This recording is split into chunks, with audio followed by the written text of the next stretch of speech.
So let's get started then.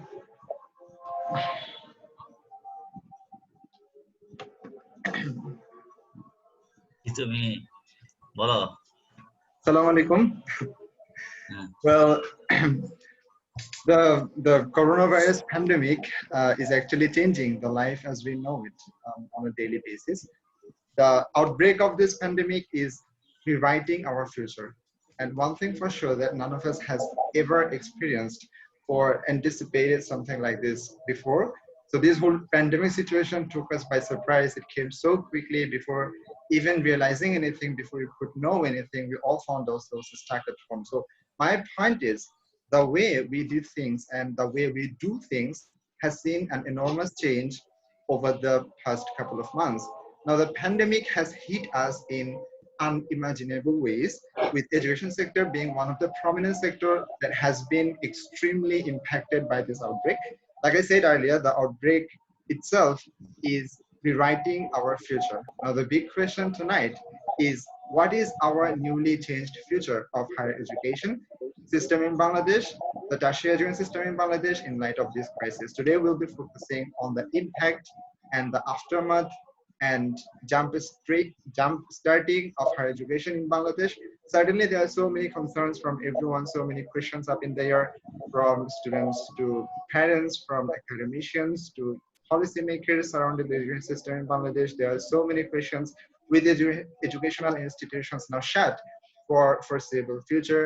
It's been like now more than 6 months, and with everyone having to take an unplanned and unexpected and an extended break from our scheduled academic life, how the students and teachers are going to cope with this huge length of gap and duration, how everything can be adjusted with this overwhelmingly unprecedented situation, and how can we keep our young generation focused, educated, and motivated during this crisis, especially in a situation where we have no idea when our universities will reopen. And the big question tonight is there any way we can work on creating an effective remote learning environment for higher education in Bangladesh? Does a country like Bangladesh have the required skills and capacity to launch remote learning system?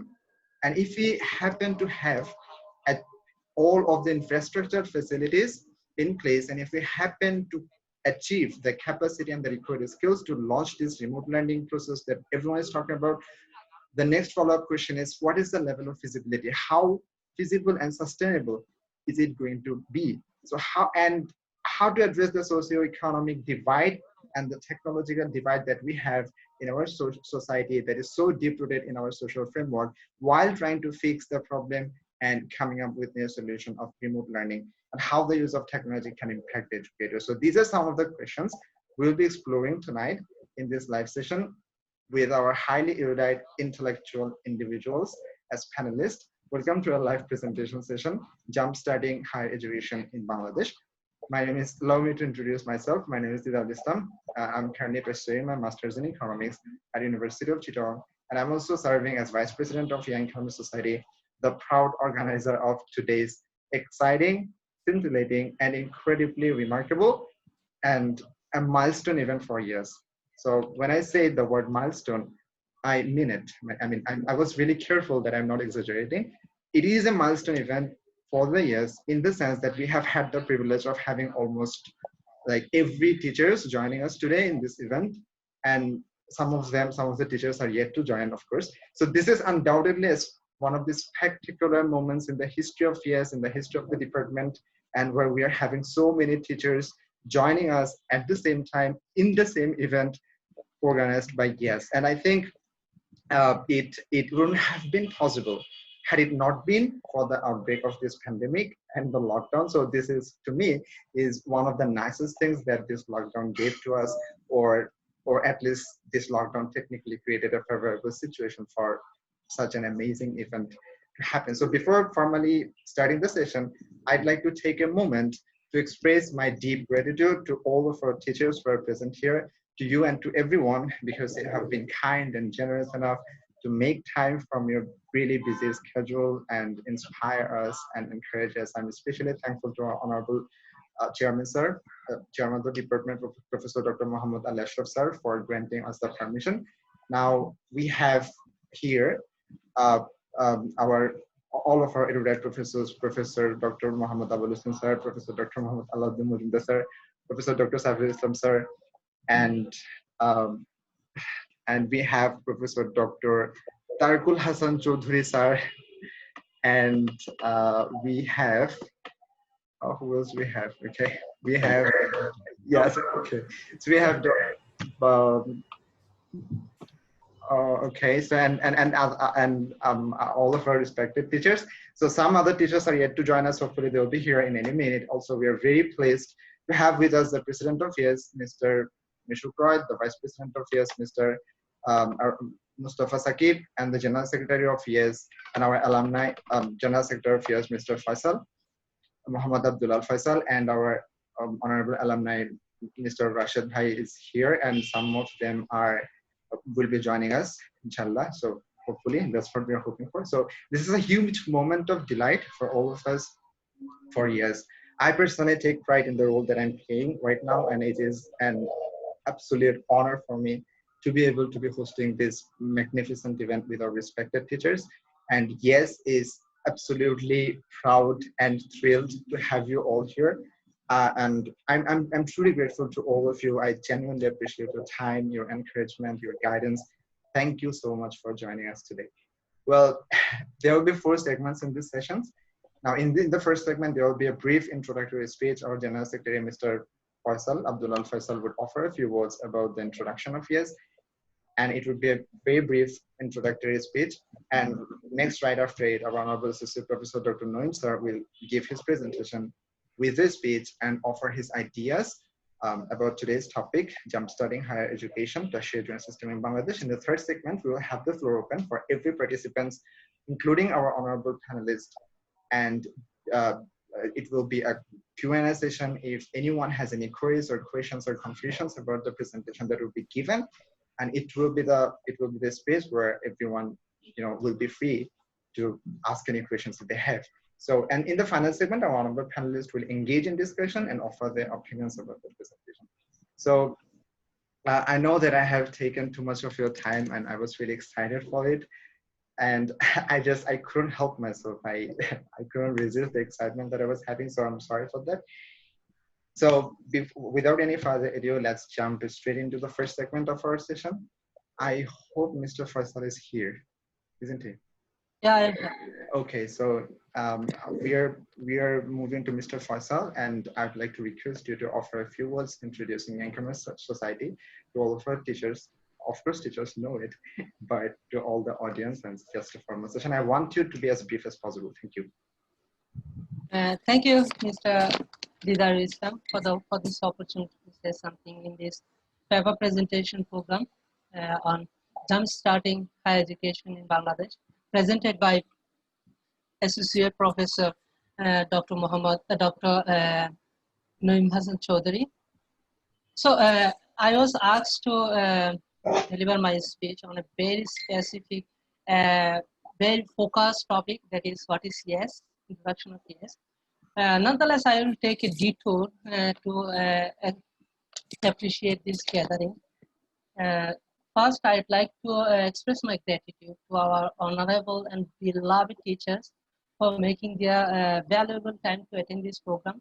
And we owe our teachers to a great deal for their support, of course.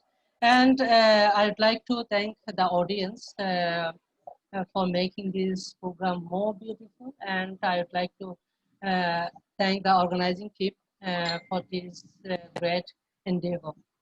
Having said that, let's get back on the topic that I am assigned to speak on. That is, what is YES, or introduction of YES. The thing is, everyone here knows about YES, but nonetheless, I want to provide a brief introduction of YES for the audience who have joined us from very different regions of the world, or a different institution, or a different department for that matter, other than, of course, Department of Economics. So YES is non-political, of course, non-profit, a secular organization having only one single sole purpose. The sole purpose of this is to actually develop our skills. That means member of the years, skill of member of the years together. The skills needed to be a truly educated person. The skills needed to be able to compete in this very highly competitive world. In doing so, we involve, of course, variety of activities. Our activities actually range from hosting national programs like Budget Olympiad to social work like launching blood bank or helping out our fellow mates in this pandemic situation. So that is the range of our big area. Though we spend our activities into a big area, we categorize our activities into only 4 wings. So first wings of this organization is public speaking and debate, in which we actually arrange debate competitions, or we do weekly session, or we discuss on a particular topics, which is of course economics related. That's kind of stuff. And in the second wings, which is publication wing, in which we actually publish different research papers, magazines, and Dealika, etc. In the third wings, which is actually a seminar wings, in which we actually arrange seminar or host seminar, which is organized by Department of Economics or any other institution for the matter. So final and last wings of this organization is cultural wing, in which we actually arrange cultural competitions like poem recitations or a cricket tournament, that kind of stuff. So the thing is, I cannot prolong this my speech because of time constraints. But it is really impossible to frame a young economist society into a brief, concise space, because there are a lot of things that went unspoken. For example, mediating between teachers and students or among students to build a strong build, which is of course an important skill, important communication skill actually. And there are a lot of other soft skills that we work on. So nonetheless, it is the brief version of yes. So finally, I'd like to say, because I cannot prolong my speech, so I have to end my speech. So finally, I would like to say, if any person or any organization who wants to collaborate with us with yes, they are more than welcome. They can contact us. The contact information are given in the official page of yes, or official website of yes. They can contact us in any time. So they will be warmly welcome, and we will gladly work with them if anyone wants to. So finally, I would like to end my speech by thanking again our organizing team and the audience and our beloved and honorable teachers. So thank you. Salam alaikum.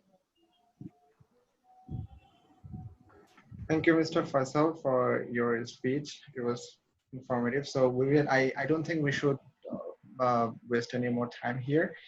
So if everything is okay, then I think we should move on to our honorable associate professor, Dr. Naim Hasan Chaudhary, sir, for his presentation, the presentation that he is supposed to give right now. So we are moving on to the next session, next segment of today's live session, and this is the presentation session where Dr. Naim sir will play the role of keynote speaker.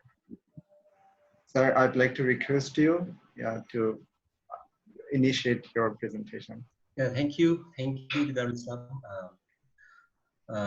So first of all, I would like to thank the audience for being here, and I would like to especially thank young economists. Are you listening to me properly? Is this good for you? Yes. Yes, sir. Okay. We can hear you. So yeah. So I would like to thank Young Economic Society of the University of Chittagong first for arranging this beautiful program and important program as well. Because I believe this, I especially thank you because this is the program that has given me the chance to at least electronically meet my colleagues and my teachers, my students, current students, former students, and others present here in the audience. Yeah, we could not really meet in the last 5 months, right? So thank you very much. And yeah, so as you initially you already have given a very good introduction of the problem that we are going through, the problem that we have been experiencing, since March, I guess, right? So I'm not going to talk about the introductory thing anymore because the time is limited, and I'm not going to talk for more than 30 minutes because I don't want to make people feel bored. Because as you said before, right after my presentation, there is one question answer session, and right after the question answer session, there is another session for open discussion where my colleagues are going to provide their valuable speech, right? So I'll be spending, approximately 25 to 30 minutes on whatever I have to present. So without much delay, let me share the slides that I have prepared.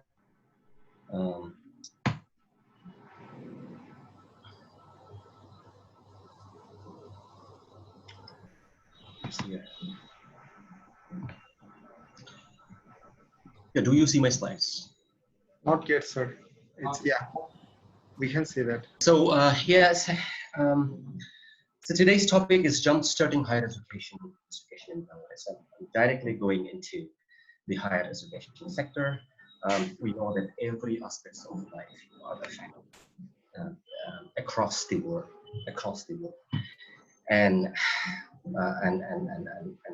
probably one of the hardest hits is the education sector, right? So we are involved in the higher education sector, and today we want to focus on that. And we are stuck. The thing that we see, we are stuck. At least public universities of this country are stuck in terms of providing the students with education, right? So we believe that we really need a jump start, right? So let me. So I have. I think I need to. Yes, that was better. So yeah, let me have a look at the timelines. The first case, that was the first coronavirus case that was detected in Bangladesh was March 8, and then all the schools, where the government shut down all schools on March 17, and then there was a general shutdown, right? I mean, the country as a whole on March 24, and then finally the economy was reopened on July 1st. So this is the time. This is the story about Bangladesh that we know. And then so before. Excuse me, sorry for the interruption. Yeah, sure. Yep. I would request the host to mute everyone so that the sound becomes more clear. Yes, The sir. host can mute everyone other Yes, than the presenter, right? All right. Thank you for drawing this into my attention, sir. Okay. Right. I'm doing this. Yeah, you can mute other rights. Yeah, so before presenting the main things, let me talk about the tertiary education word that we have in the country. So there are as many as 152 countries in all, where 152 universities are there in all, and 106 of them are private universities. And according to, if you visit the website of University Grants Commission of Bangladesh, you see that out of 106 private universities, approximately 98 private universities are they are being operated. And we have got 46 universities, and I believe Bangabandhu Sheikh Mujibur Rahman University, Space University is the last one on this list. So except that university, the other 45 universities are functional currently. Okay, and also there are currently 35 lakh students who are who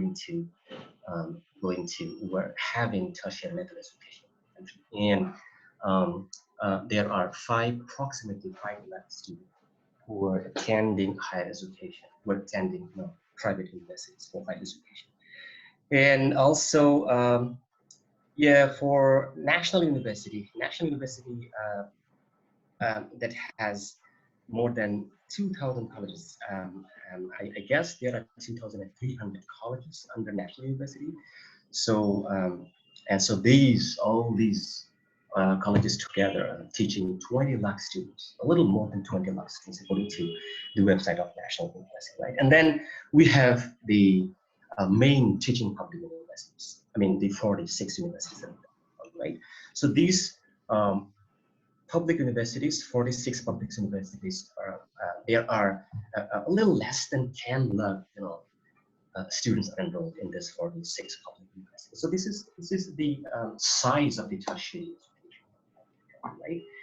Now, okay, so when we are saying that universities are closed and we need a jump start, right? So the first question that we need to understand is, okay, so what? Since universities have closed and is there any problem? This is the first question that we need to understand. So according to a study, according to a survey conducted by Biotech, which is a private education and research initiative based in Dhaka. So they had a survey, and that survey included more than 2,000 students from 42 different public and private universities and colleges. Yeah, I guess the exact number of respondents for that survey was 2,038, if I'm not wrong. But they came from public universities, private universities, and different colleges under national university, right? So yeah, and that survey is telling that only 16% of the students who are currently enrolled in different universities, right, in the country are with academic work. They are continuing their academic work, academic study. Probably they are taking online classes out there, right? Maybe staying at their native places. Only 16%. 16% of the students. What about the rest 84%? So the rest 84%, which is a lot of students, as you can imagine, right? They are spending their time simply sitting idle at home. They are spending their time, Facebooking, right? Using different platforms, including Facebook, and then also maybe gossiping and maybe being home quarantine, maybe doing nothing, right? Simply wasting their time. 84% of the students. I'm not saying that these surveys is nationally representative. So it was not based on simple random sampling method, but still it gives us some sense about what is happening, right? And then you should be able to imagine that if they are sitting idle for a long time, so if this continuation of study continues, right, happens for a long time, it lasts for a long time, that this continuation, then it will cause a number of problems, including dropping out. Many students will drop out because we know that if you look at the public university, there are many students who are from poor families, right, and who finance their education. I mean, financing education is not that much. It's not that amount of money, but who finance their own living expenditure, right? And also at the same time, they send remittance, internal remittance to their family, so that their family also can survive, right? There are many students here in our public universities. So as you can imagine, they are not here right now. They are not in the campus. Probably they are located in their native places, and then they are out of the work they had in addition to work, in addition to attending classes, which is basically tuition, right? So they can earn money, and probably, so as I'm saying, if it lasts, the discontinuation lasts for a long time, and many of them might drop out of the program. And if this happens, It will be a very bad news for us. And then mental health issues are also later up there. There are evidences. I have seen a study that is showing that the university going students are going through some sort of mental health issues. And then session jam. I'm sure the students right now who are attending here in the audience, they are not familiar with this word, with this thing, session jam, but we are familiar. I remember that for completing my honors and masters, I had to spend 7 years in all, right? And I'm sure that my colleagues, my teachers, they have the same experience. But right now, I think we have been, free from this problem session jam for the last 10 years, I guess, right? So, which is a very good news to the nation, right? And it's I'm not sure, but see if we can't really start our online classes, probably we are going to experience this nightmare again, right? The problem of session jam. And then if you are away from your studies, right, for a long time, probably you're going to lose your interest in learning, right? Permanent. So these are the problems. There are many. I'm sure that there are other problems as well. See, these are the problems that I thought of, right? But yeah, so what we understand is that we have to start online classes. We have to start it. I know that there are obstacles, and we are going to see exactly what are the obstacles later, right, in my presentation. But we definitely have to jumpstart this, stalemate that we are going through right now, right? And then let me see. Okay, so as I'm saying, there were some, large surveys, and one of the surveys was conducted by Biotech, as I said before, and that was on 2038 university-going students and all. And this survey, the results that you are looking at right now, this survey was conducted by University Grants Commission itself. And here, more than 19,000 students from different universities, right, participated in that survey. And also University Grants Commission of Bangladesh conducted another survey for the teachers, where more than 8,000 teachers participated. So for the student survey, so the good news is that if you look at the piece of information that I have at the right hand side here, you'll see that 7% of the public universities are good for attending remote classes or online classes in terms of device, which is a very good news, right? And see, 87%, which is almost equal to 90%, which is very good, right? And yeah, but at the same time, they're reporting that the problem is not with the device, but the problem is with what? Is with the data, with purchasing the data, with affording the data, right? And also with the type of internet connection that they have. These are the two problems, right? According to the survey, the survey conducted by the University Grants Commission. They have the smartphone, 87% of the public university students, but they lack data, and at the same time, they have poor internet connection. And yeah, and so and what about the next survey? So this is the Biotech survey, but in this survey, the story is a bit different, as you would see here. It says that if you look at this pie chart, you will see that almost 50%, half of the students, they don't have compatible device to attend online classes, right? Which is kind of a little different than the result that we saw from the University Grants Commission survey. And then also here, in terms of internet access, we see the same problem. Approximately half of the students taking part in the survey do not have internet access, right? And here, one very interesting result, I would say interesting, frustrating result is that 77% of students are not interested to attend the classes, right? And there might be many reasons behind this sort of lack of interest. 77% of the students, they don't want to attend classes. Yeah, it might happen for a number of reasons, including, for example, maybe the data is expensive actually. If you look at the data is expensive. And Bangladesh is one of the countries where one of the South Asian countries, right, where the price of the data is the highest, right? And I think we here the price of 1 GB data is 0.99 cents, which is $1 for Bangladesh, right? If I'm correct.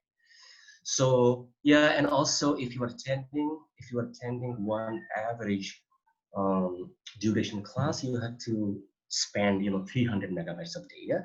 So which means that if you are attending 3 classes a day, right, online, you need 1 GB of data, and which means that you have to spend 200 taka a day, which is not affordable for many students, right?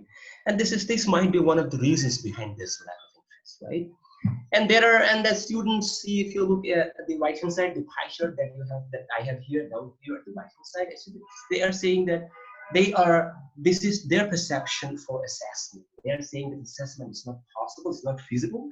87% of saying this, right? And we'll discuss about this assessment later, but this is their perception, right?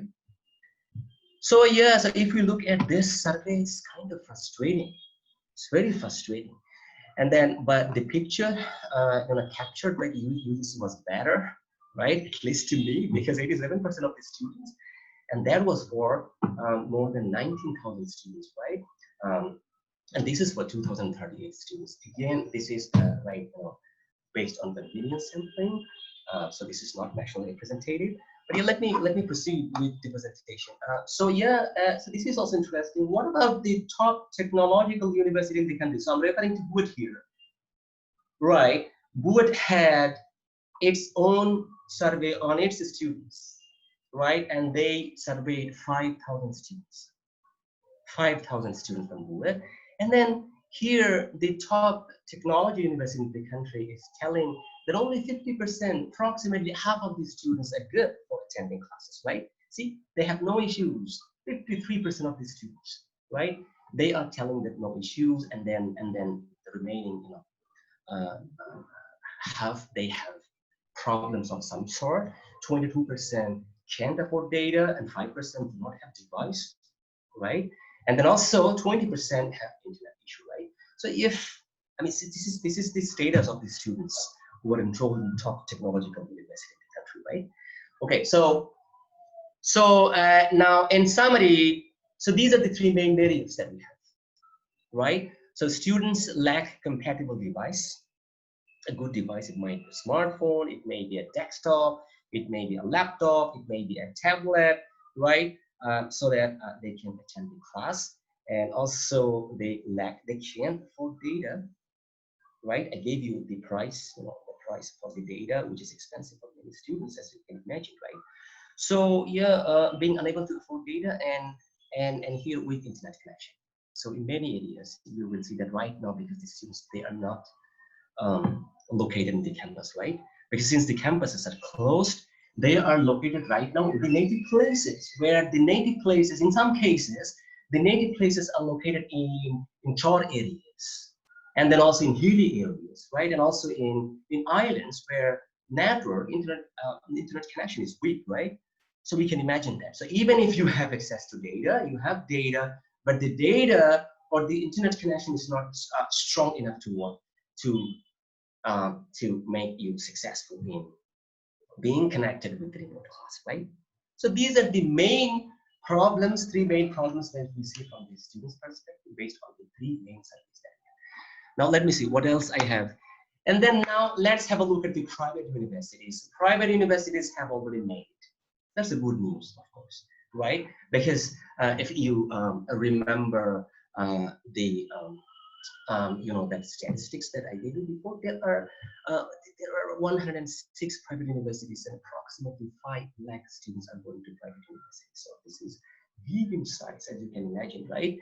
And so most of the private universities switched to remote classes, online classes in April, and some of the students, some of the private universities were smart enough, to switch to remote classes even in the month of March. And there are actually universities like this in the city of Chittagong. And yeah, and they are mostly using Zoom for that, for teaching purpose. And in some cases, there are some universities that are providing the students with data if the students require it. As we saw before, the data is one of the problems, one of the hindrances that we have in this case, right? So in many cases, private universities are providing the students with data. There are instances like this. And then they have small class size, which is one of the helpful factors for that, right? Because if your class size is small, your problems is small, right? Your problems is small in size.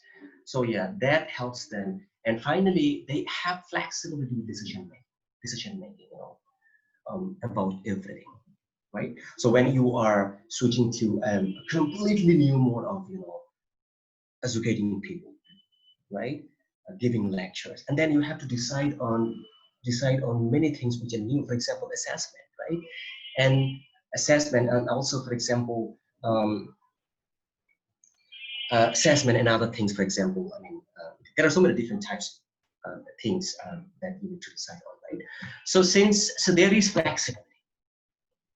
You can sit together at any moment, right? And you can have a meeting and you can decide on things. You can always adjust to the same situation that you have, which is not the reality, unfortunately, with the private university. The public university, because we have the bureaucratic problems. So right, there are many layers, right? Then okay, so let me see. And then public universities already opted for online classes, which is kind of a good news for us. Like the people who like us who are involved, in public universities. So let me have a look at this here on the list. I have Jalal University of Science and Technology. I got Pabna University of Science and Technology, and then Bongo Mata Sheikh Fazilatun Samji University of Science and Technology, and finally I have Bangabandhu Sheikh Mujibur Rahman Digital University. These are the 4 universities which are doing their classes online, right? And then that day, I remember that I was talking to one of my colleagues working in the Department of Economics at Java University of Technology, and I called him just to, just to actually, share his experiences, like with me, and he was telling that their vice are very serious about it, right? And in many cases, they are providing the students, with data, the students who require the data. But still, the vice chancellor is asking all teachers to make sure that online classes are happening, but their students are being taught, right? So, and then, so Mr. Host, is my voice clear? Is this good enough? Yes, sir. But somebody is saying that if it is possible, then the volume can be increased a little bit. I'm not sure if I can do that. Is there anything that you can do with it? Yeah, maybe I can make myself a little closer. This is a request from our audience. Yeah, I understand. Okay, so is this good now? Yeah, it is good. Yeah, it Better, right? has been good all the time. Yeah, so we have a list here of public universities, right? Who have already gone online, right? And then I was talking about the experience faced by one of my colleagues working at Shahid University. So what they are saying is that they have, especially in the Department of Economics. So although here, according to one statistics, so in the 4 big, autonomous universities, Dhaka University, Chittagong University, Rajshahi University, and Jahangirnagar University. So in this university, there are more than 85 departments where they have semester system. So if you are having semester system, then this is another problem for you, right? The problem is actually worse for you, right? And then so Shah Jahan University has got BA. I'm not sure if the program is BA or BSc. So bachelor program in economics and master's program in economics, which is actually semester system. So I asked them, what you are doing for assessment, right? So what they have telling is that they have told is that so they have started one semester in the month of January, right? Which was actually before the pandemic, right? And then they finish the lecture. They are going to finish, lecture. I think they have already finished lecture in June. And then what they're doing, they're not going for the assessment now. And they are starting another semester. So once they are done with the second semester, in a whole year, they will have the exams assessment for 2 semesters together, which is a good model, right? So anyways, so these are the universities. And also that I was talking to one of our colleagues working at Sheikh Hasina University in Metropolis, and they are also having online classes. So, I mean, the good side, of of universities like these new universities is that they have small class size, right? Okay, let me see what else we have. So let's think seriously. And I am so here I'm proposing some solutions. Yeah, so in this case, this is a possible solution. Yeah, and this is in this very particular model, I'm considering all public and private universities in the country, all 150 universities, right? So the first thing that we can do, make Zoom free for everyone, for all the students currently enrolled in universities. I mean, if you look at the offers, different packages offered by mobile operators, you see that they have packages where they say that okay, Facebook is free for example 30 days. Facebook is free.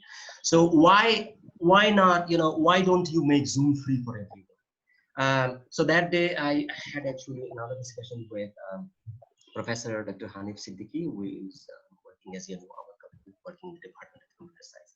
And yes, and he was telling that this is feasible. Just make Zoom free for everyone.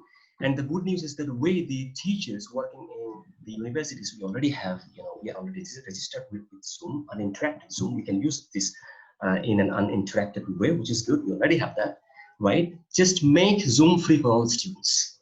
I know that costs are involved over there, but this is possible. And then also, yes, I say that it has to be for a certain time during weekdays, for example, from 9 to 5, and then just one device maybe. And even if it is for, I mean, I don't mind if you make Zoom free for everyone, for example, for all 17 crore people in the country, right? Because people are not gonna use Zoom for, for no reason, right? But people are ready for using Facebook, but not Zoom, right? So even if you, I mean, this is my hypothesis. Even if you make Zoom free for everyone, only the students, they will use Zoom for class purposes, right? Right? I mean, okay. So and then so you identify students requiring help with purchasing device and data, because these are the two main problems. So identify the university grants commission. Let me go to the next slide because I have some information on that. UGC's role. Let me have a look at the UGC's role so far. So they have made some recommendations from the last meeting. That they have been frequently having meeting with the vice chancellor of different universities and also with the Ministry of Education, the officers of the Ministry of Education, and then they are requesting or advising different universities to do certain things, right? They have been doing this for last 3 to 4 months, and then they had a meeting. This is the last meeting. In the meeting, they recommend. Yes, they recommend. Okay, they are telling. They requested the vice chancellor of the university to make a list of the students who cannot afford buying a device, a smartphone. Actually, they actually were specifying this.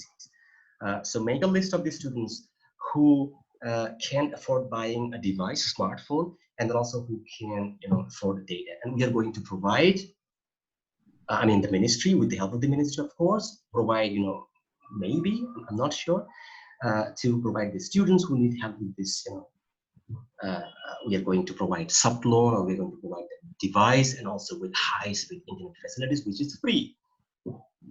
And if that happens, that will be a real good news. I'm not sure if this is going to happen or not, right? So this model, and then also here, as you can see, there is a deadline. It says that by August 25th, the vice chancellors of the universities, they have been requested to provide the UGC with the list, right? So yeah, that's one model, and this model may be feasible for the country as a whole, considering all public and private universities in the country, right? And then This is another model where we might focus on what we can focus on university. For example, we, the professors, we are working in different departments in Chittagong University. For example, we can focus on our university only, right? And we know that there is a student welfare fund. And this is personally, I believe that this is a high time to use such funds, student welfare fund. We know that the problem is with the device. The problem is with data, and we can't really do anything with the connection problem. Just let's make sure that students, all 100 students have good device, compatible device, and also they have data, right? So we need fund, and we need to check. We can check whether we have, we can use the student welfare fund for this purpose, and also we can explore funds that remain unused due to lockdown, right? We did not have many programs in the US, right? And then we know that there are certain programs that happen every year, right? And we have separate,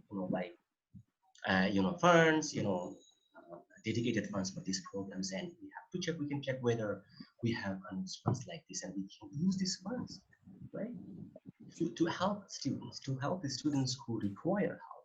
And then finally, expenditure cut from programs that can be delayed or canceled completely. We can export these things as well. There are many programs like this, and with these money we can help the students, the students who need help with buying devices, also buying data, right, to attend remote classes. And then last of all, the last model that I have here to propose is focusing on perspective. Let's focus on our department just. So I know that this is conservative. But I personally think that this is effective in the sense that when you are looking at your department only, probably you are dealing with only 600 to 700 students, right? If it is a big department. If it is a small department, if you look at for example, small department or new department in an old university, you see that the class size is like only 50 to 60, right? So in 5 to 6 batches, you have only, I think, up to 300 students. So it's better. So what we can do, there are class teachers, right? Class teachers, with the help of the class representatives, they can assess, they can focus on each individual student, right? Whether they really need help with device and data, right? We can check, and then we can identify those students, those requiring help, right? And then the professors who are working in the department, it's in the professor's hand actually. They can decide things, right? So there is only one layer. Only the professors are there. The professors will have to decide, right, whether to start, the online lecture thing in the department or not, right? Just make sure that I am checking with every student, right? Everybody with the help of the classroom, so that they have problems with data or device, and then let's see from where we can manage funds, and yeah, maybe you can manage that, right? So the implementation is straightforward, as I'm saying. This is not bureaucratic at all, because there is only one layer, right? So these are the 3 models that I was able to think of. And then, is the problem solved? Then the next question comes. Okay, I personally think that the problem is not solved. Assessment will be a real problem, because as you would agree with me that the very type of assessment that we have in the public university, so it's fundamentally different from the one that exists in private universities, right? So yeah, and also if you look at the University Grants Commission, they actually discouraged to do the assessment thing. They encourage the universities to go for online classes, and at the same time they actually requested the universities not to go for, even the private universities, not to go for the assessment thing, because assessment this is my personal opinion, I believe that assessment is not fair. If you are going online, it can be fair. There are problems, challenges associated with assessment. So now what we can do, so look at the Shahjalal University model, the model that they are following, but we are in a better position in the sense that we have the year model. I mean, if I am focusing on the departments that have year system, right? If I'm considering the department, so the departments that follow year system, they are better than the departments that follow semester system, right? Because they have 1 year after 1 long year. They have one exam, the final exam after one whole year. So they are good. So yeah, but the assessment is going to be a problem. And then what about the lab classes for science and engineering students? We can't have that even if we are online, right?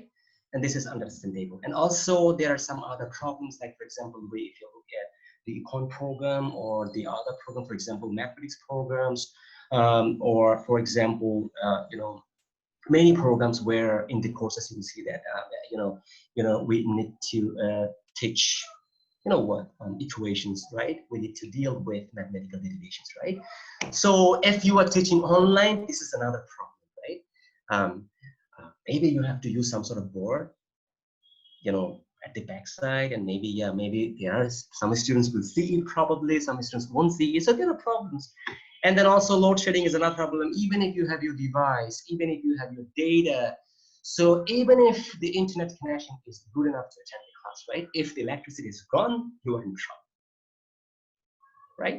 So yeah, but so there are problems, there are challenges associated with what? With going online, with making ourselves online. But personally, I think that we have to do it. We have to do it. And I explicitly asked my colleague at Chittagong University, how would you rate your satisfaction? And then he told, it's like, I'm satisfied. I'm satisfied in at least for 50%. So that works. That works. It at least helps my students to feel connected, right? To feel connected. So I believe that. So the bottom line here is that the conclusion here is that I mean, whatever we have to do it soon. We can't afford more delay, and we have to do it on an urgent basis, right? So I think, yes, that's it. Here's the end of my presentation. Thank you so much, sir, for your really informative presentation. It was really insightful. There were a lot of the insights that you have given in your presentation, and there were quite a few interesting points that I was able to note. Actually, when you were saying the impact of COVID-19, you were saying that you mentioned about the session jam, which is very relatable for all of us because we are kind of stuck in somewhere, and we were supposed to appear in the exam, in the master's exam, but somehow it's not happening right now due to the obvious reasons. And yeah, and you said that the cost of attendance is something that is really concerning, and yeah, the lack of compatible device is also another issue. And some of the recommendations that you made were really truly insightful, at least to me. And you said that we can make Zoom free for all of us, and we can identify all the students who are in need of the device, so that we can, students can be equipped with the required devices that they can. So it was really insightful. It was really inspiring, or intellectually stimulating. So thanks for this opportunity. And I would like to thank my audience, our honorable teachers, for being patient enough and for listening to this presentation, for supporting this event. So this is the time when we go to the second segment of this session, and the segment is question and answer session. So in the question and answer session, I'd like to open the floor for everyone. If anyone has any questions or queries regarding the presentation that is given by our honorable Dr. Naim sir, please feel free to ask.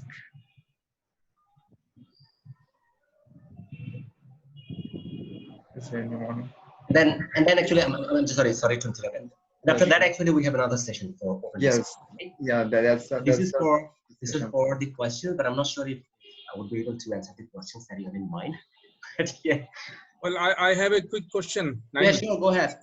Yeah, in one slide you mentioned that only 16% students are academically active, right? Yes. And 84% are not doing any academic activities. So is it because of the pandemic? Yeah, you actually didn't mention about pandemic, right? You just mentioned that the dropouts and so on.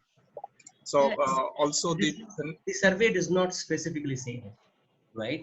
But I think I mentioned one reason, right? So it might be due to, for example, one of the reasons might be, for example, like the price of data, right? Even if I have smartphone, right? And then probably I can't afford data, so I don't want to attend the online lecture, right? And also there are students, 87% of the students, if I remember correctly, they told that they personally think that the assessments are not feasible, and that might be another reason for attending classes online, right? So yeah, and maybe they are mentally not fit as well. There might be thousands of reasons. And all of this is because of the pandemic, right? Yes. Okay. So Thank you. Rashid, okay, thank you, sir. So Rashid Bhai also raised his hand. Rashid Bhai, can you, where are you? So you Yes, can answer the question. yes, sir. This is not a question actually. I just wanted to draw your attention on the study that you have showed. So in the study, it shows that only 66% of the students said that they have, 66% of the students are living in town area, that not in rural area.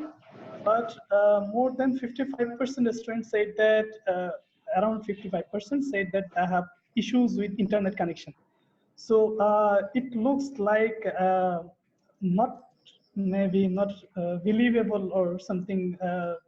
The problem. Yeah, I understand. I think what you were. I think. Yeah, that's one point, and another point I just wanted to share. I have seen some of my primary school teachers. My teachers are taking classes for the students, primary school, government primary school.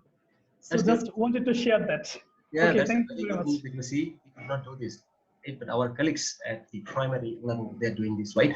Okay, so let me go back to the command that you had, that you made, initially. So I think this, what you have said is the problem or the difference between these two, percentages is because of what? I think so. I'm not 100% sure it's happening due to the reason that some of the students are using Wi-Fi and some of the students are using mobile data, right? So if you are using mobile data, sometimes the connection is not that strong, right? It might be one reason. Might be an answer to your question. Okay. So if there isn't any question, it was supposed to be only 2 or 3 questions, right? I mean, we have Yes. Yes. So we have another segment which is going to be a little bit lengthy. I guess we have a lot of our teachers are waiting, and we are waiting also for them for listening to the opinions of our teachers about our presentation. Now we have arrived in the segment, so I'm officially closing the question answer segment, and I'm moving to the third segment. So now we have arrived in the segment, and this is the much awaited segment where the floor will be open to our honorable panelists for open discussion. Well, before that, I'd like to apologize for something. I'm really sorry that I had to be the one who is saying this to you all, that we cannot afford more than 3 minutes for each honorable panelist speaker. I mean, there's no doubt that we would love to hear from every one of our esteemed teachers for like hours, because there are a lot of the things that we can learn and benefit from every one of you, and this is quite an opportunity, a great one. But I'm afraid, I mean, due to the time constraints that we have, I'm compelled to request everyone with due respect and utter humbleness to share your thoughts, opinions, experiences, or suggestions in just 3 minutes. So I'd like to start from Mr. Jhulon sir, and I'd like to request him. I'd like to invite him to offer a few words about today's topic and over our presentation. Thank you.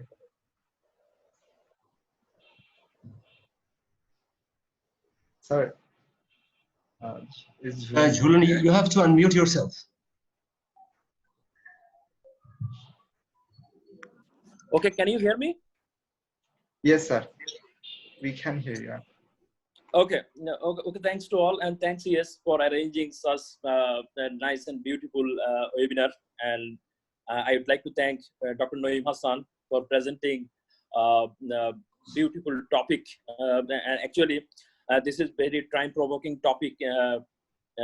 Actually, we are very concerned about our higher education, how to resume our regular class. Okay, so I think Dr. Naim Hasan presented very nicely, and he pointed out and assessed some problems and challenges, and he also suggests some recommendation how to resume regular class through online. Okay, one thing I can share from my personal experience, because I just came to Canada after completing my master's. So when pandemic arrived in Canada, I can remember the date. Actually, in-person class closed on 13th March. Okay, so they quickly switched their classes to online on 14th March, within one day. So how is it possible? Actually, they were prepared. They were prepared, and they make online platform whenever needed. They can easily switch to the online platform. So it is not possible in Bangladesh because we did not face any kind of situation before. Okay, so what can I do right now? So Dr. Naim Hasan presented some data and statistic through collecting from different research organizations. So I do not disagree with this statistic, but the real scenario is that, 100 million people, there are 100 million people are using internet in Bangladesh. So if 160 million people in Bangladesh and 100 million people are using internet. So who are they? They're obviously young generation people. They have young generation people, that means students. So as for information from Dr. Naim Hasan, 35 lakhs students, I think they are included in that group. Okay, they obviously have smartphone with active internet connection. So what Naim Hasan said, compatible device is not problem with active internet connection. Is not problem in Bangladesh. India already superimposed online class to their student, and I can share a real story to you that one student attended class after walking 3 kilometers, and he climbed in a tree to get internet connection. So some universities of our neighboring countries already in process online classes. So I can say, or I can recommend, without delaying, we should start online class. If you go through a process, you can evaluate what are the problem, then you can solve them. So we are actually our UGC, our Ministry of Education, and our university of major university authority like Dhaka, Chittagong, Rajshahi, I think they are not concerned about online class, because we should start without wasting any time, because already we passed 5 months. So already student lost 5 months from their educational life, and they are waiting for completing their graduation and masters. So if we go through a process, then we can, if we start the online class, then we can assess what are the real problems. So if you don't go to the process, you cannot actually evaluate the process. So without any, I personally want University of Chittagong, or the authority of University of Chittagong should start their online, switch their education, the regular education to online system without delaying any time. So thanks to all, and thanks to today's presenter. And I am personally happy because I see all of you, my respected colleagues and student and ES member. So it is a nice time for me. So thanks to all. Thank you, Juno sir, for your opinion and your experiences. And yeah, it was really inspiring, and it was informative, like you said, that the commitment to the education is what is important here. Now I'd like to turn to our another respectable teacher, Kaiser. I'd like to request Kaiser to express his views about the presentation. Thank you so much for inviting me to today's webinar. I joined from Japan and happy to see you all, especially my dear honorable teachers, colleagues, and students. Of course, the whole world is going through a terrible situation whenever face such a situation ever. So we don't know when everything will be normal as before. Undoubtedly, the education system has faced a new challenge in this kind of pandemic. I have a fresh experience because still I'm a student now. So I would like to share my experience with you because today's webinar is based on how to conduct classes through online. In my university, the university authority conducted a survey to know the students and faculty members' perceptions about the online classes. And they also ensured the logistic supports, whether the students have laptop, desktop, or other gadgets to to join in the online classes. And even in my university here in the Japan, they arrange a studio classes only for the online class. You know? So they have everything, but it is possible because of the size of the class. You know, the size of the class is here is S size. You know, only 10 students in per class. And in my university here in Japan, the teachers and the student ratio is 1:1. So everything is possible here. But I'm a little bit confused about the case of Bangladesh. Here, the total number of students is more than 150. A single teacher, how is possible to control 150 students through online? It's not possible because most of the students, they join in the online classes and they just stop the video. And they're just they are just busy with their personal activities. So ultimately, the end result is the same. So I just trying to share some suggestions regarding this situation. We need to split the total number of class. The total class size. It is not possible to control the whole classes. The more than 150 students. So you have to split the classes either 50 per class or not more than 50. Okay, and we can provide recorded classes for the students because the live class is not possible. Recorded classes.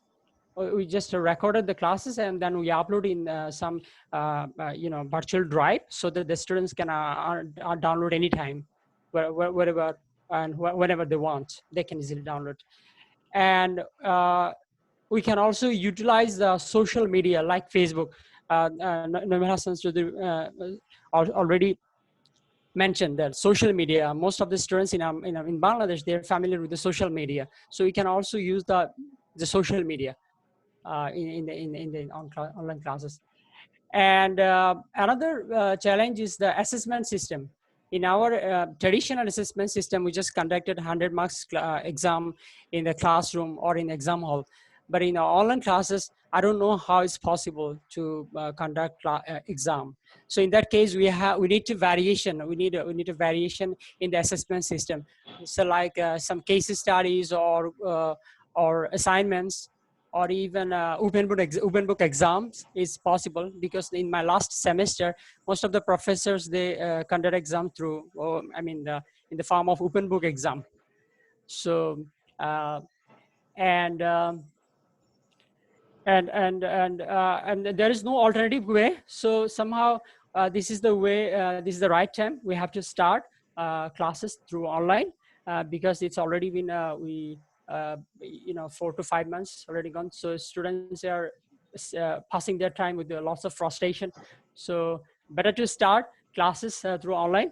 Let's see. We'll just experience the drawbacks and then we just fix up the solutions in future. Thank you very much for inviting me. Thank you all. Thank you so much, Kaisar, for your valuable suggestions and remarks about the presentation. And you have joined us from Japan. It is, I'm really pleased to have you here, and I'm sure that we all are really pleased to have you here. So yeah, this is going to be a very engaging discussion. It has been an engaging discussion because I think we have been able to bring a lot of ideas from different places, like at this, like in this very platform. So yeah, this is important. Now, now it's my honor to invite Dr. Mohammed Tasmimuddin sir to express his valuable opinions regarding today's topic and today's presentation.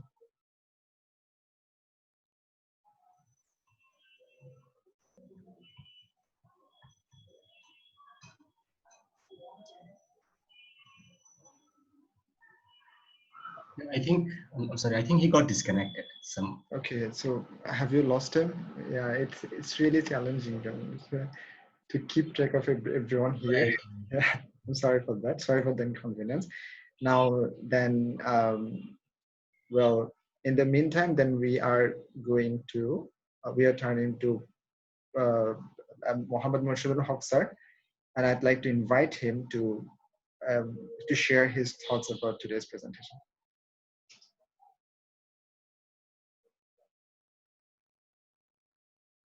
Is Murshid sir there?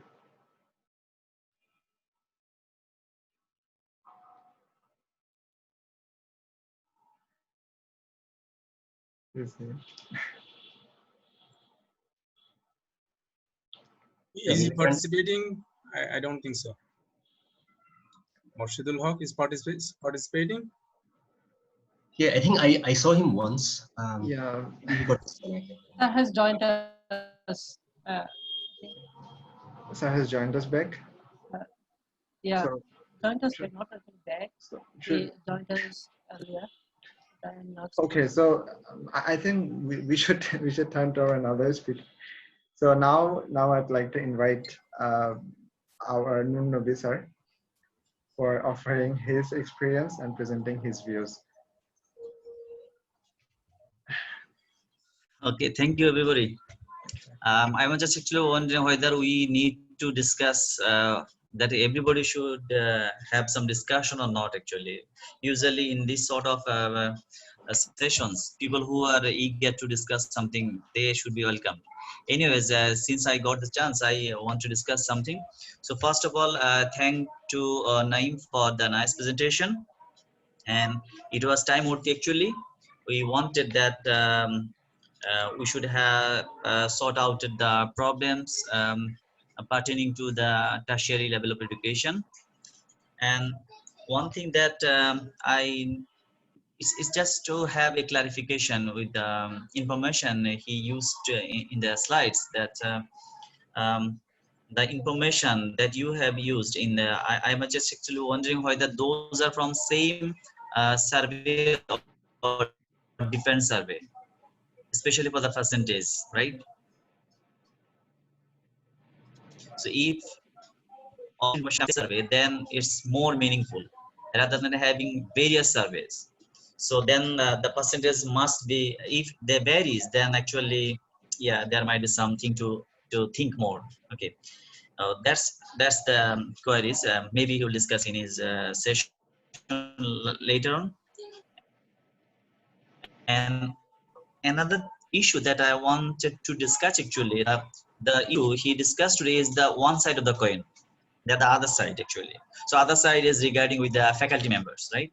So what percentage of our teachers are equipped with the technological devices and blah blah blah blah, right? So if we want to have a smooth online classes, we must have some session with the faculty members as well as the teachers. So first of all, what percentage of the teachers they have the devices, and how equipped they are, what support university should provide them to. So this should be actually addressed first. Then say students should come later, right? So otherwise we'll have some online classes, a student will be joining and just then they'll be tying and then time will go off. So that will be a very usual case, right? So I think since Naim is now actually in some position in our university as well, I hope he will address the issue with the higher authority to how to solve the problem actually. So this is what I actually wanted to discuss. And overall actually we all are in some sort of thread actually. The thread is from the invisible hand, like the virus, right? So we are actually eagering to start some communication with our students actually, and the students need to complete their education. They must jump up to the service sector as well. So we all should have some joint effort to overcome the problems. And the session, it was actually demanded, and hopefully the authority will take care of it. I am thankful to all of you for inviting and providing me a chance to discuss something. Thank you. Thank you so much, Navi sir, for your valuable suggestion. And as you said that you have stated the other side of the coin, and you have stated the side of the teachers, and there are some of the things that we need to think about the side of the teachers as well. So now let's move to okay. So now this is time that we yeah. I'd like to invite Professor Dr. Saiful Islam sir for offering his valuable thoughts about today's presentation. Thank you very much, Mr. Didar, for giving me the opportunity. In the very beginning, I would like to offer my salam to my teachers. If anyone is available here, yes, my honorable teacher, Dr. Muhammad Abul Hussain, and my colleagues. I was expecting my chairman, Professor Dr. Alistair, but I can't see him in the list, participant list, and I hope he is in sound health. Anyway, and all other my esteemed colleagues, my dear students, today we spent quality time, I would say, with a wonderful presentation from my dear colleague, Dr. Naim Hasan Muhammad Aurangzeb Chaudhary. I like to thank the people concerned connected with the organization of such a good program, and you deserve a lot actually. This is wonderful and timely session that has been arranged. The time that we are passing is a pandemic, and this pandemic, we don't know when this will be ended, and we have lost a lot of relatives, our colleagues, and in future what will be happening only Allah knows very well. But keeping everything aside, we should think about our career. I mean, if from the end of the student, if I say them, they should think about the status of their study, and also the teachers. I mean, the staff, faculty members. Definitely, our faculty members are not in a good psychology, in a good position in terms of physical and mental health, I would say, because my duty is to teach. Without going to the classroom, without walking around the entire classroom, I never feel, I mean, what should I say, I never become satisfied with online classes. Maybe there are some private universities or other organizations, they are offering or they have introduced online lectures, and that's why in some cases we do so, many of us. But believe me, being honest, I never enjoy this kind of lecture because I can't see the faces, the appearances of my students, and that's why I can't understand who is catching, who is getting the points that I am presenting, and there's a big problem. Even then, we have to go for these online lectures, and that is the theme, that is the summary of today's presentation. Dr. Naim, I want to offer special thanks to you for your wonderful presentation. You have mentioned a lot of problems as well as solutions. The main thing is that our university, I mean Chittagong University, we did not start yet, and that's why probably one of my colleagues, Mr. Julan, he said we did not start yet. We should start, at least we should start. There are many barriers, many problems, and problems would be there. Since this is completely new system, online education, in the context of Bangladesh, there's a problems would be there. The main problem is that we did not start yet, so we should start fast, and then we will be able to address the problems involved, and then we will find the solutions, and of course we will be able to solve a lot of problems, if not all. So we should start fast.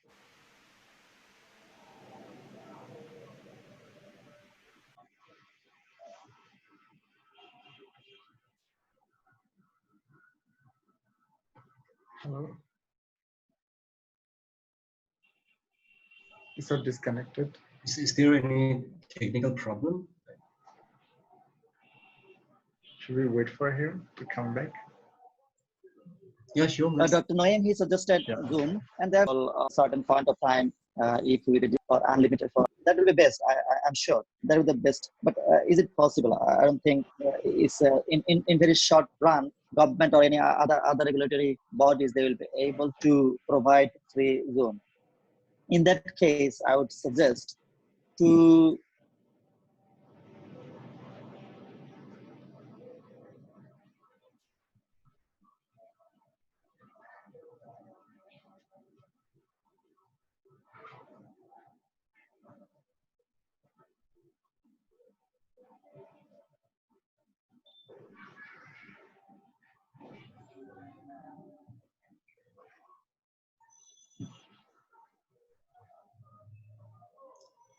opt for to go for Google that are free, and even make use to save the form.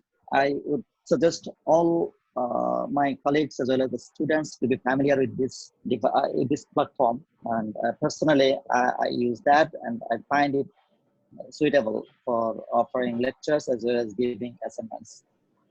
The main problem with online education in tertiary level, or whatever the level it is the assessment problem that has been addressed by Mr. Naim. Assessment problem, how will this problem solved? That is not known to us, because even the regulatory body, I mean University Grants Commission, they could not give us any concrete idea regarding assessment process. Sometimes they say, sometimes they instructed, do not go for any assessment right now, just conduct the online classes, and later when normalcy returns, then you will go for the assessments. And again, they revised their decision.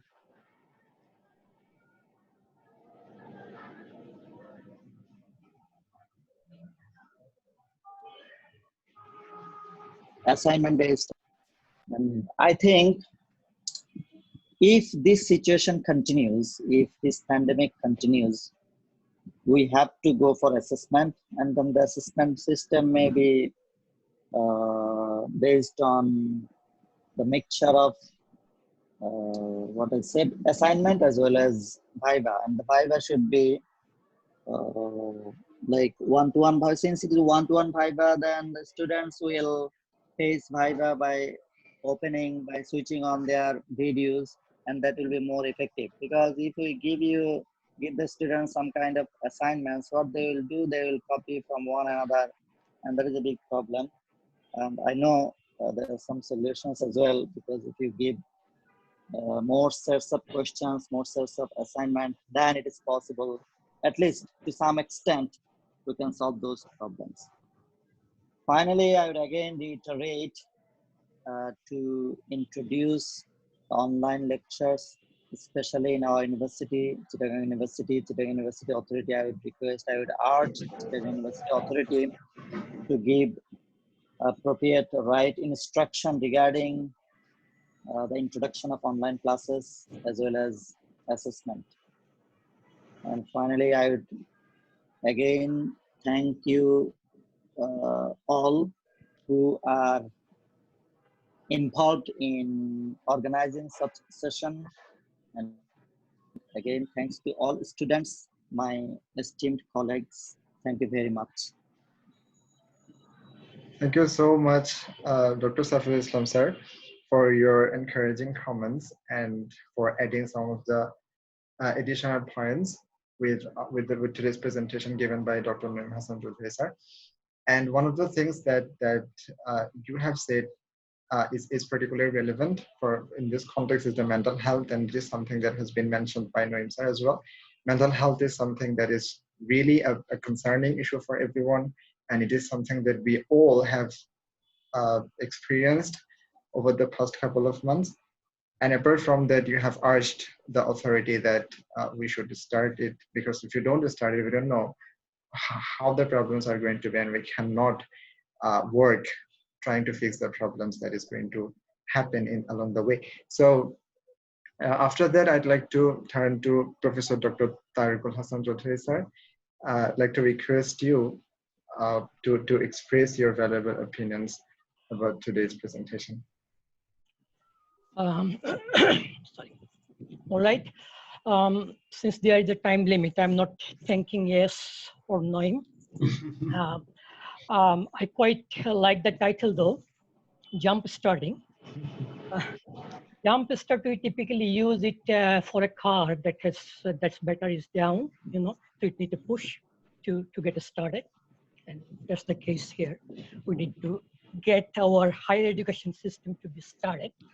So I had a few points actually, and fortunately or unfortunately, Associate Professor Nur Nabi has already covered one.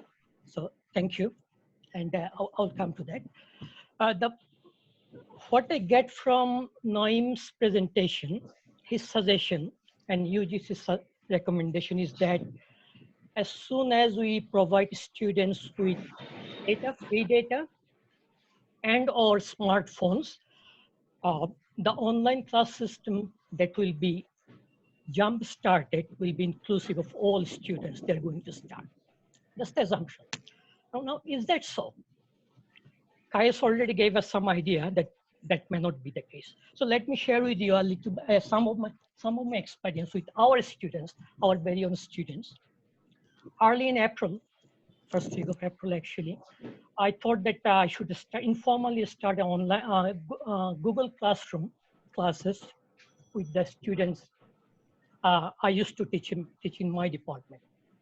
So I contacted the class representative, and after a couple of days, he managed to get email address of 92 students. So I thought since I had around 120 students in my class, so 92 students is a good start. It was not a audio class though. It was just writing message and things like that.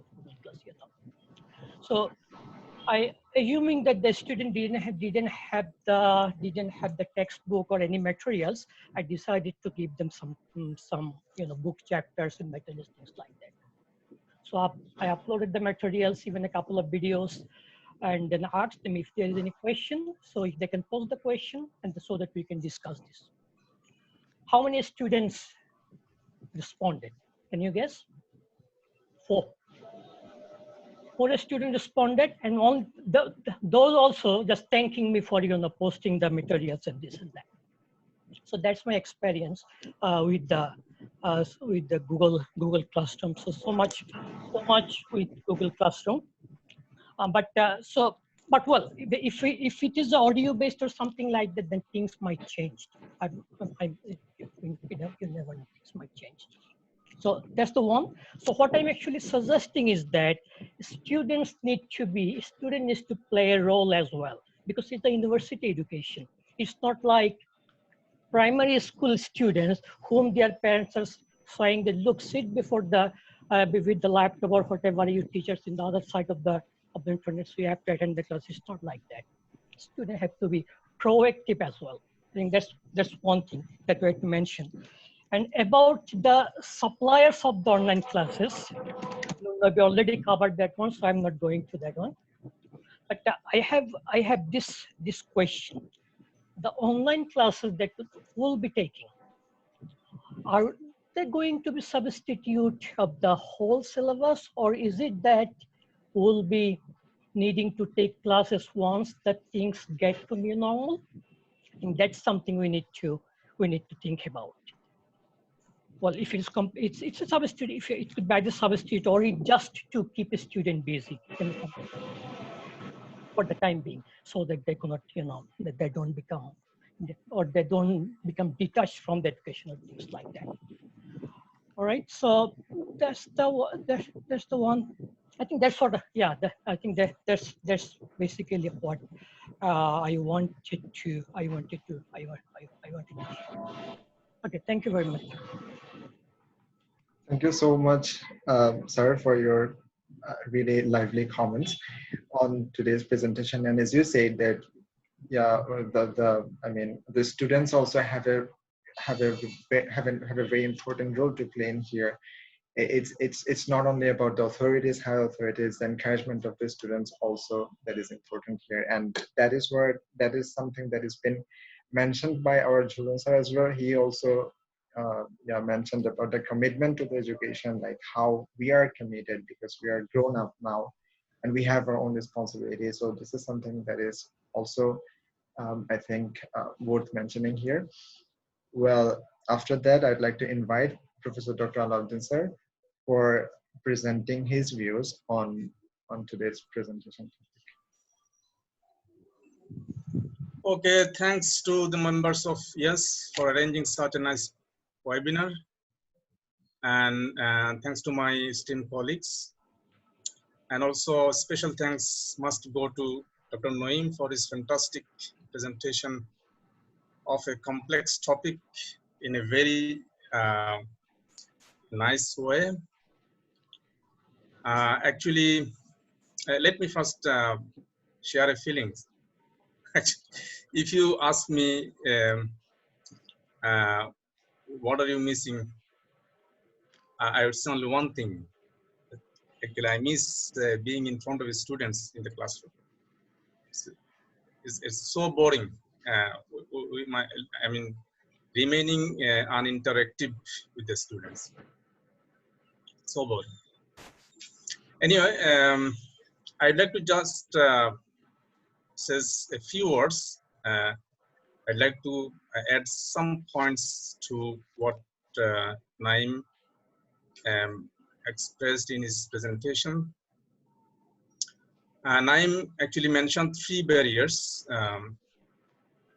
that are hindering our effort to go for online classes.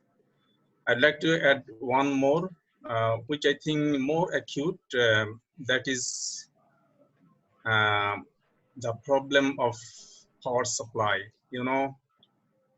Still Bangladesh has some remote areas where there is no electricity supply, and also where there is electricity supply, there are a lot of load sheddings. I teach a private university, and I had to conduct online classes through using platform Zoom, and I have encountered a lot of occasions in which electricity disruption took place. So this is actually a vital problem. Suppose the students are very rich, and the digital connectivity is, they have high-speed digital connectivity, but still if there is problem in terms of electricity supply, actually you will not be able to smoothly conduct online classes. Right? So electricity supply should be included as a vital barrier. Okay? And then regarding the solutions, I think the solutions scheme should be thought in the context of time frame. We should divide the time frame into 2, the short term and long term. Okay, and providing stipend to students that Naim with reference to UGC has proposed, actually that might be thought as a temporary or short-term solution, because Bangladesh is a not developed country, and it cannot afford giving stipends a lot of students forever, right? So it may be a short-term procedure. I think for the long-term solution, we need to think about the financing of helping the students, right?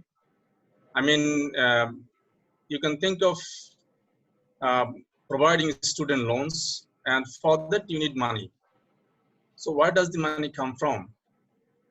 So I was actually thinking to propose creating a fund like Prime Minister's Relief Fund. We can have a Prime Minister's Education Fund, and help can be solicited from home and abroad. The rich people, organizations will donate to this fund, and we can provide soft loans to students so that they can buy their devices, they can buy their internet package. That may be a long-term solution. And also long-term solutions include a digital infrastructure, creation of digital infrastructure. In Bangladesh right now, I mean, the digital connectivity, the quality of the digital connectivity is not that good. In a place like Kulshi in Chittagong, we don't have that much high-speed connectivity. I mean, in the last 2 hours, I got 4 to 5 times disruption. So it's very sad. So Bangladesh government should actually invest a good chunk of money to create a good digital infrastructure, so that the high-speed connectivity can be made available even in the remote rural area. According to one report, 70% of public university students actually come from poor family. So in this pandemic time, actually they cannot afford to live in the city area. They go to their home, which are mainly in the rural area. So actually they don't have any other way, because before pandemic, actually they lived on mostly private tuition, and during this pandemic, actually private tuition is completely closed. So most of the students are living in rural area, and in that case, digital connectivity is crucial. If they have to take part in online classes, they need to avail high-speed digital connectivity. Okay, so in the long term, government should ensure highly qualitative, high quality digital infrastructure, and also government should think of a strong power supply system without any load shedding and without any disruption. Let me share one experience. In United States, I actually did take part in a 1 hour final exam. Actually, in that case, I was at home. Teachers sent. Just let me take a rest for 1 minute.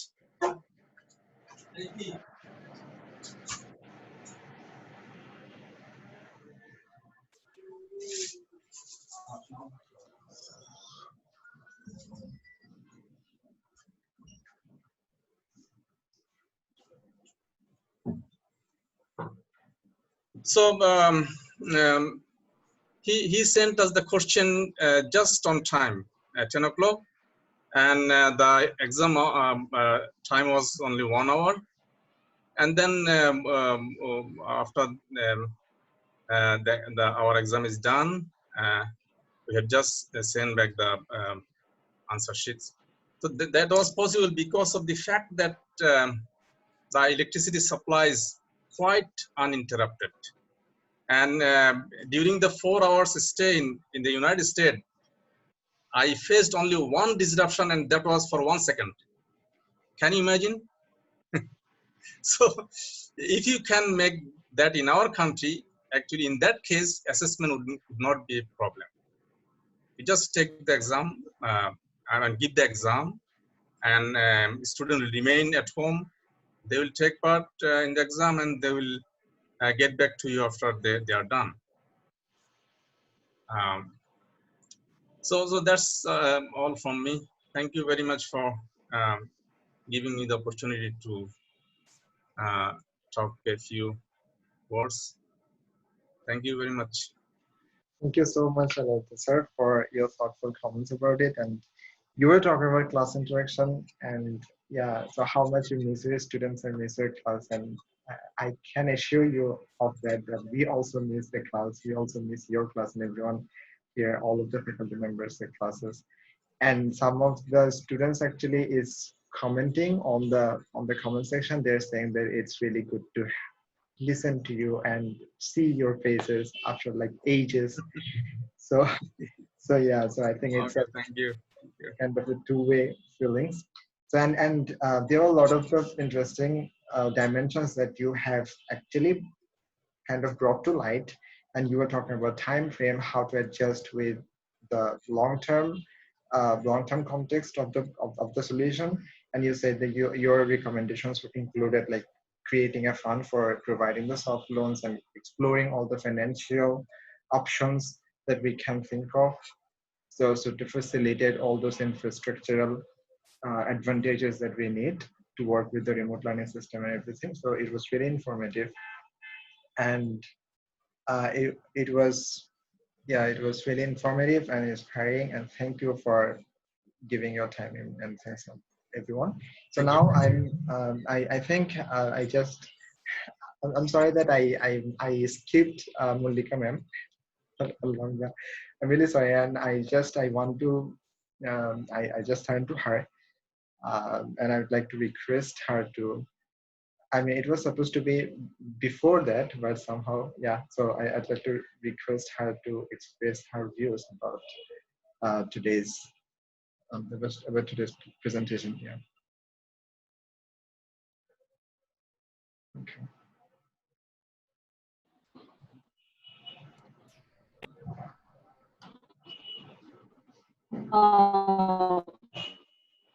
Many thanks for a wonderful and stimulating webinar, and it's great meeting you. I enjoyed the webinar very much, and nice participants. I will not take much time. Can you hear me? Yes, ma'am. Hello. We can. Hello. Hello. Ma'am, we can hear you. Apart from the economy, one of the worst affected hits of COVID-19 is the education sector. The disease started spreading from China in February, became accelerated in March. Schools and universities across the world began to close gradually. Bangladesh closed all educational institutions from March 17, and students' residence halls were evacuated immediately. Some private universities started online classes from April, while public are largely at bay from it till now. In Hong Kong, data gathered by Hong Kong universities last year shows about 10% of city's students had no electronic device at home, while for many mainly kindergarten, primary school students are suffering much. But in case of university, they are continuing their activities smoothly. Let me share my own experience of City University of Hong Kong as I am a PhD student there. I completed my last semester from Bangladesh. More specifically, I can say from a very remote area where Wi-Fi is not available. High-speed connectivity is not available here. I attended in online classes and exams from my mobile device. And also I am doing my PhD research as well. I am also attending on weekly meeting with my supervisor. I'm not facing any major difficulties. Can you imagine? Yeah, sometimes I face network problem, but my supervisor supports me always. The COVID-19 pandemic has forced many sectors to shift their bases online, including education, where numerous schools and colleges have started teaching their students through online platforms all across the world. In Bangladesh, however, the story in terms of online education tends to vary as compared to rest of the world. The different reasons contributing to how the Bangladeshi system differs from the other countries. And if we are ready to shift to online mediums, there are some of the questions to be addressed. The education system well designed for online education technologically advanced? Are the evaluation system safe for online education? Are all the students capable to attend online classes? And there is light on the use of technology possibilities for us. In order to technology, the corona has forced us to move ahead. The education solutions from the access front with the collaboration angle to effectively tackle the problem of providing education through technology. Bangladesh should try education based with lower cost. Class size is another important issue. Recorded class speed points, slides can be provided. We can make groups in social media like Facebook. Bangladesh can start in this way. We should start a creative assessment system.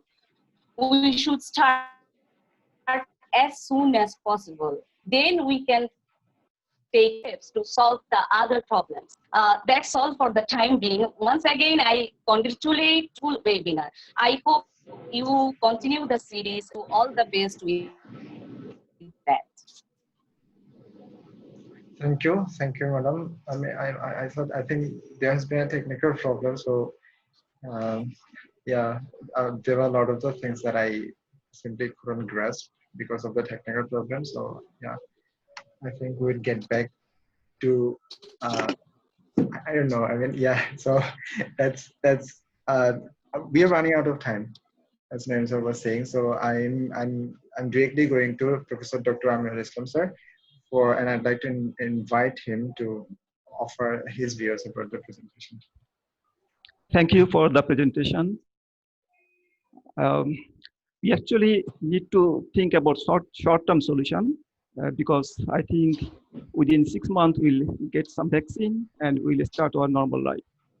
So Sure. what is the short-term solution? It is difficult to get some sort of short-term solution. And the solution that developed country has adopted is not applicable for us.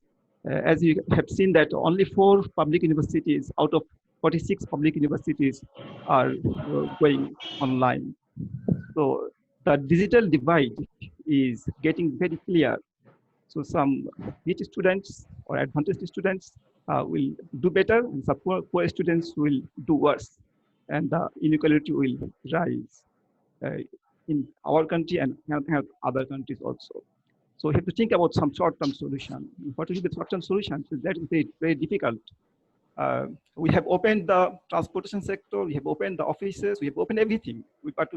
Even the Porjoton spots or the tourist spots are rushed with people, but we cannot open our schools, colleges, and universities. I don't know if it is possible or not. We can sparse our student population by segmenting them into, say, for example, odd ID, even ID, and male, female, or some department ID. So you can easily divide them into many segments and allow each segment to attend the classes in a health conscious way. That might be one solution, but maybe difficult, or we may face some other problems. But we have to do something because already 6 months has passed, and if we wait, you can wait for 6 more months. I hope we can start normal life with some vaccine. That's my short comments. Thank you. Thanks. Thank you so much, Professor Dr. Amir Islam, sir, for giving your valuable opinions about the presentation. And now I think we are just we are at the end of this segment and today's webinar.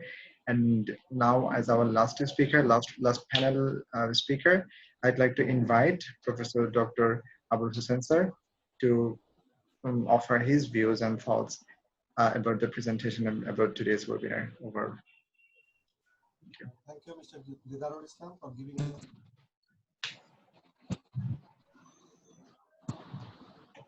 by extending my thanks to the ES personnel. Am I audible? Am I clearly audible?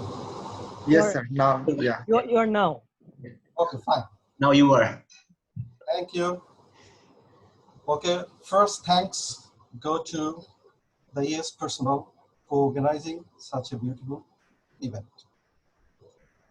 And of course, first of all, thanks to Dr. Naim Chaudhary for his so very compact speech. We learned a lot, and also thanks to my colleagues who complimented Dr. Naim's speech and came up with so many different types of suggestions. Now, I do not have any particular comments on the presentation because it was already a good one. So I would like to compliment the presentations and also my colleagues with a few points that I actually have been thinking over the last few months or so. Now, I definitely need a break from this break. I'd love to go back to my campus. I'd love to go back to my students, to my colleagues. I'd love to mingle with them in the classrooms and as well as outside the classroom. But the pandemic, which was unexpected, we could not actually prepare for that. And quite logically so. In economics, we study risk and uncertainty. You can take guards against risk in probabilistic terms, of course, but you cannot do anything against uncertainty. But once again, COVID-19 has probably taught us the fact that we need to care about uncertainties too. Now that we have the session jam developed for the last 5 years, we actually have to jumpstart. And we needed to kickstart to begin with. But the very fact is that we are some unwilling professionals supported by our perception that we do not have the technical know-how, and also the very fact that the self-belief, I would say the self-belief that we probably cannot do this. So there has been a lack of general leadership. The 4 public universities were supposed to lead the way forward, but unfortunately I failed, and they failed miserably. Now, sometimes you have to jumpstart. Sometimes you have got to be very aggressive. We know classroom teaching is the first best solution, all right? So since we cannot, at the moment, actually deal with Pareto optimal situation, we have to go for the second best solution. I think the online platforms offer that second best solution. But we know there are some problems associated with the beginning of online classes, and the speakers have already pointed them out. But the very fact is that we had to begin somewhere. Now, who offered the first PhD degree to the person who got it? There was no first PhD degree to begin with. So there are no online classes. We actually have to begin from somewhere. Sometimes you have to distort things to make it better. So this is such a situation. Now, can we adopt it? The answer is yes. The whole world is adopting it. The private universities have adopted it. Some public universities also adopted it, and some kindergartens did so. But how come we cannot? And there is a general notion that there will be some opposition from some of our faculty members. Yes, we have to learn. We have to learn through time. Believe me, when I first saw the computer, I was jumping up and down how to deal with that.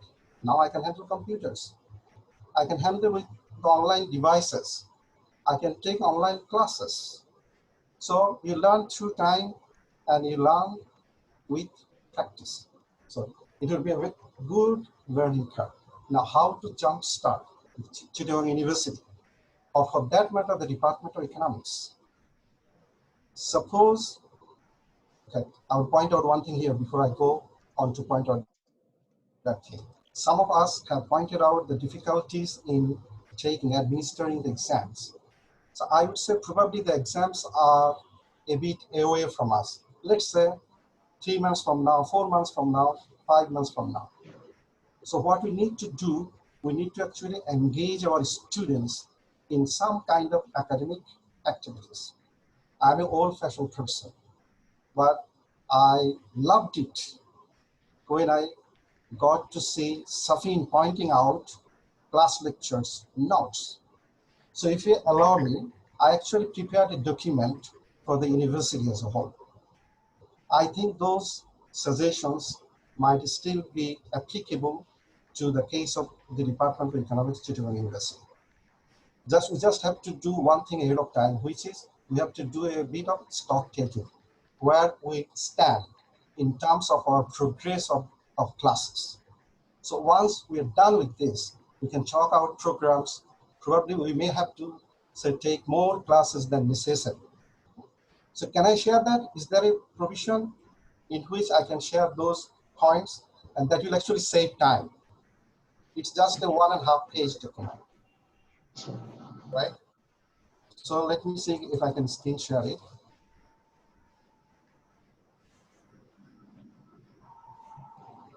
Can you see the document? Yes, sir. Okay, fine. So this document was prepared for the University of Chittagong, where I suggested a few points. The first one, engaging students in learning activities in the interim. What I meant was to provide course materials to the students and let us prepare them for their exams. So how do we do that? We, the teachers, can prepare lecture materials or suggest book chapters, or we can refer to reading materials for each and every course.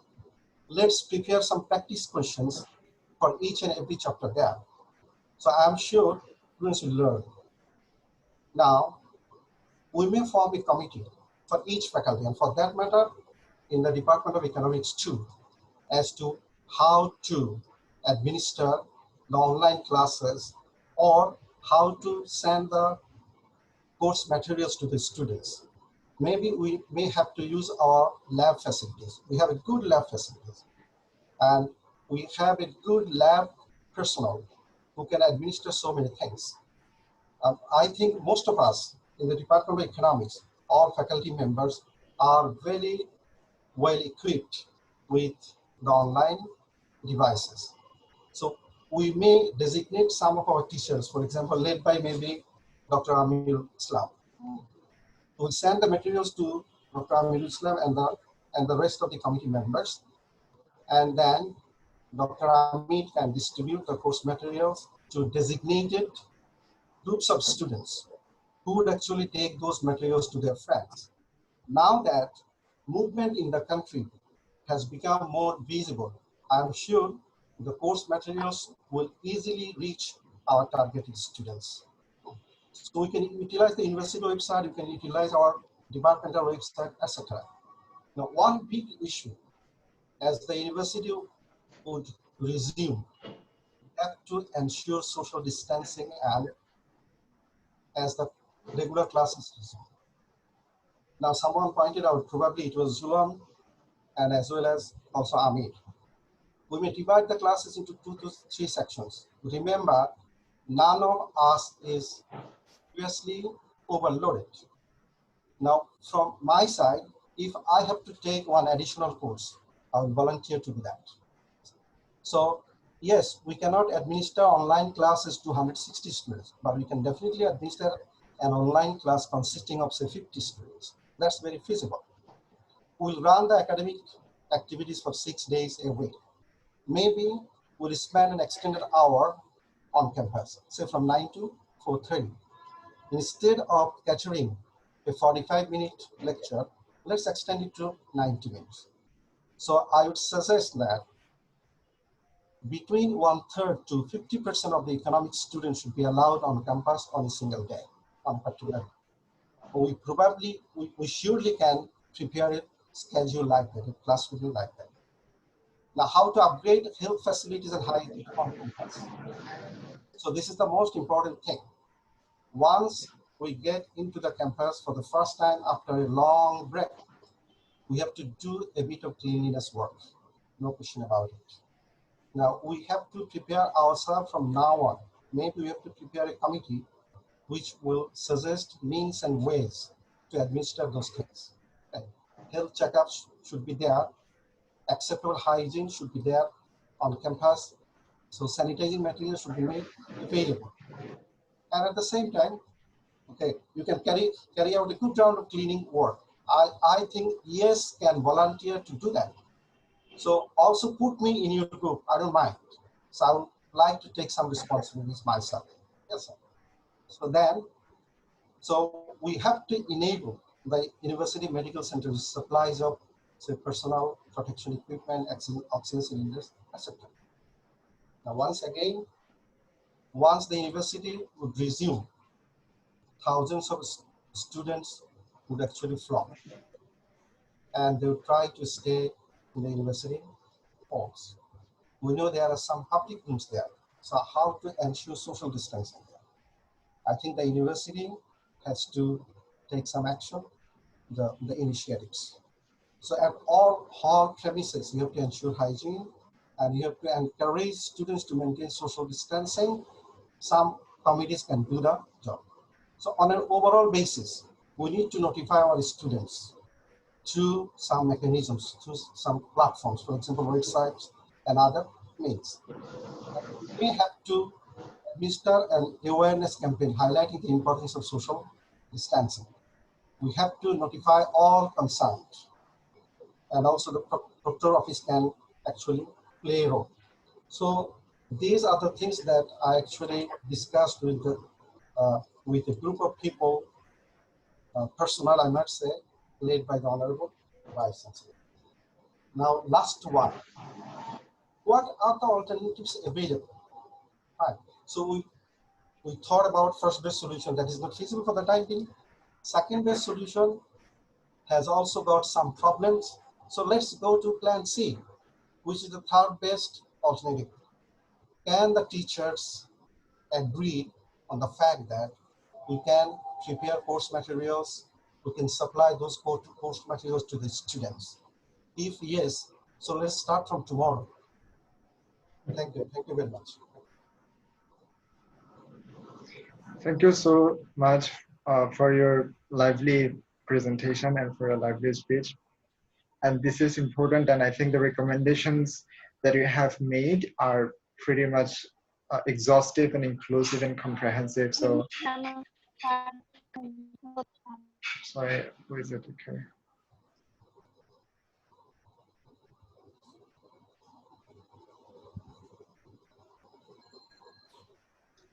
Did unmute yourself first. We don't hear you. Hello? Yeah. Okay, thank you. So thank you so much, Professor Dr. Muhammad Abdul Hussain, sir, for your lively speech, and the recommendations that you have made were really comprehensive and inclusive and exhaustive, kind of.